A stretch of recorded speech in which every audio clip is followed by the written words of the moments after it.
ഇപ്പോൾ വാസുവിനെ arrest ചെയ്യാതിരിക്കാനും പത്മകുമാറിനെ arrest ചെയ്യാതിരിക്കാനും വലിയ സമ്മർദ്ദം അവർക്ക് മീതെ ഉണ്ടായിരുന്നു. ഈ തന്ത്രിയിലേക്ക് ഈ അന്വേഷണം വരുന്ന ഒരു ഘട്ടമായപ്പോൾ പെട്ടെന്ന് ഇതിനകത്തൊരു ചെറിയൊരു അവധാനത ഉണ്ടായിട്ടുണ്ട്. അതെന്തായിരിക്കും? ഞാനിപ്പോഴും സ്പെഷ്യൽ ഇൻവെസ്റ്റിഗേഷൻ ടീമിനെ സംശയിക്കുന്നില്ല. സംഭവം സ്റ്റേറ്റ് പോലീസിന്റെ ഭാഗമാണ്. ഇപ്പോൾ വാസുവിനെ അറസ്റ്റ് ചെയ്യാതിരിക്കാനും പത്മകുമാറിനെ അറസ്റ്റ് ചെയ്യാതിരിക്കാനും വലിയ സമ്മർദ്ദം അവർക്ക് മീതെ ഉണ്ടായിരുന്നു. SITയുടെ മീതെ, സ്റ്റേറ്റ് ഗവൺമെന്റിന്റെ ഭാഗത്ത് നിന്നും മുഖ്യമന്ത്രിയുടെ ഓഫീസിൽ നിന്നും. പക്ഷെ അവർ ആ സമ്മർദ്ദത്തിന് വഴങ്ങിയില്ല.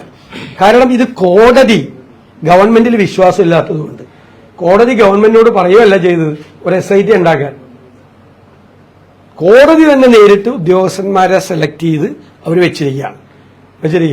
കോടതി വേറെ ആർക്കും അവരോട് റിപ്പോർട്ട് ചെയ്യണമെന്ന് പറയുന്നത്, നേരിട്ട് കോടതിയിലേക്ക് റിപ്പോർട്ട് ചെയ്യണമെന്നാണ് പറഞ്ഞിരിക്കുന്നത്. അതുകൊണ്ട് ഞാൻ ഇതുവരെ ഞങ്ങൾ CBI അന്വേഷണം ആവശ്യപ്പെട്ടിരുന്ന ആളല്ല. കാരണം അന്തർ സംസ്ഥാന റാമിഫിക്കേഷൻ ഉണ്ട്. പക്ഷെ കോടതി തീരുമാനിച്ചതുകൊണ്ട് കോടതി ഞങ്ങൾ ഇപ്പോഴും അവിശ്വസിക്കുന്നില്ല. പക്ഷെ എനിക്ക് സമ്മർദ്ദം അവരുടെ മീതെയുണ്ട്. കാരണം ഈ തെരഞ്ഞെടുപ്പ് കാലത്ത് സുപ്രധാനമായ ചില അറസ്റ്റുകൾ ഉണ്ടാകേണ്ടതാണ്.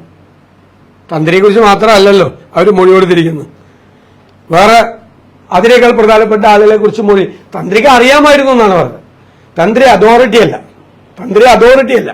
പക്ഷെ അവർക്ക് ഈ ഉണ്ണികൃഷ്ണൻ പോറ്റിയെ ഈ ദേവസ്വം ബോർഡ് പ്രസിഡന്റുമാരുടെ അടുത്തേക്ക് അയച്ചതാരാണ് എന്നതിനെ പറ്റി അവർ മൊഴി കൊടുത്തിട്ടുണ്ട്. ആ ആളെ ചോദ്യം ചെയ്ത് അറസ്റ്റ് ചെയ്യേണ്ട സമയമാണ്.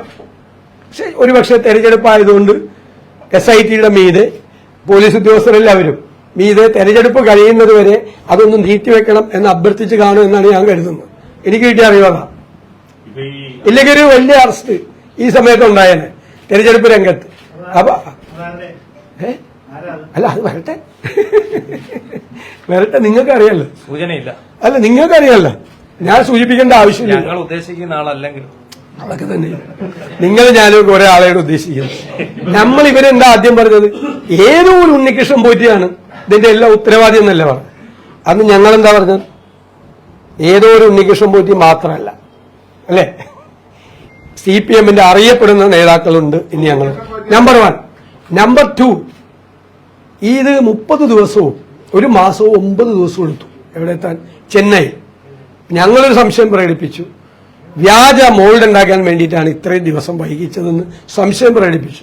ഒരാഴ്ച കഴിഞ്ഞപ്പോൾ കോടതി പറഞ്ഞല്ലോ ഒറിജിനൽ വിറ്റിട്ടുണ്ട്, ഒറിജിനൽ ഡ്യൂപ്ലിക്കേറ്റ് ഉണ്ടാക്കിയിട്ടാണ്, ഫേക്ക് മോൾഡ് ഉണ്ടാക്കിയിട്ടാണ് ചെന്നൈയിൽ കൊടുത്ത് സ്വർണം പൂശി കൊണ്ടുവന്നു. ഒന്ന് ആലോചിച്ച് നോക്കിയേ, അയ്യപ്പന്റെ ദ്വാരപാലക ശില്പം അങ്ങനെ തന്നെ ഒരു കോടീശ്വരന് വിറ്റു, എന്നിട്ട് വ്യാജ മോൾഡ് ഉണ്ടാക്കി ചെന്നൈ കൊണ്ടുപോയി പൂശിട്ട് വന്നു സ്വർണം. എന്നിട്ട് ഇത് ആരും അറിഞ്ഞില്ല. കോടതിയുടെ അടുത്ത കമന്റാണ്, ആരും അറിഞ്ഞില്ല 5 കൊല്ലം. അറിയപ്പോ ഒന്നും കൂടി പൂശാൻ വേണ്ടിയിട്ട് വീണ്ടും ഉണ്ണികൃഷ്ണൻ പോറ്റിയെ വിളിച്ചു വരുത്തി. ഈ കള്ളന്മാര് അവര് കട്ടത് ആരും അറിഞ്ഞില്ലെങ്കിൽ സാധാരണ കള്ളന്മാരെന്ത് ചെയ്യും? ഒന്നും കൂടി കക്കും. ആ കളവാണ് ശബരിമലയിൽ രണ്ടാമത് നടത്തിയ ശ്രമം. അതാണ് കോടതി ഇടപെട്ടില്ല. 2008 അവിടെ വന്നു. അതിനുശേഷം കോൺഗ്രസിന്റേതായിട്ടുള്ള ആളുകളുടെ ബോർഡ് ഉണ്ടായിരുന്നു. ആ കാലയളവിലുള്ള കാര്യങ്ങളൊക്കെ അല്ല, അന്വേഷിച്ചോട്ടെ. ഒരു അലിഗേഷൻ ഇതുവരെ വന്നില്ലല്ലോ. ഇപ്പൊ ഉണ്ണികൃഷ്ണൻ പോറ്റി അറിയില്ല എന്ന് ദേവസ്വം ബോർഡ് മുൻ പ്രസിഡന്റ് മന്ത്രി കടകംപള്ളി സുരേന്ദ്രൻ പറഞ്ഞു ഇല്ലേ? അവർ ഒരുമിച്ച് പരിപാടിയിൽ പങ്കെടുക്കുന്നതും ഉണ്ണികൃഷ്ണൻ പോറ്റിയെ പ്രകീർത്തിച്ച് കടകംപള്ളി സുരേന്ദ്രൻ പ്രസംഗിക്കുന്നതും ഇതുപോലത്തെ ഒരു അയ്യപ്പ ഭക്തനെ ഞാൻ കണ്ടിട്ടില്ല എന്ന് പറയുന്നതും ഞാൻ തെളിവ് തരാലോ.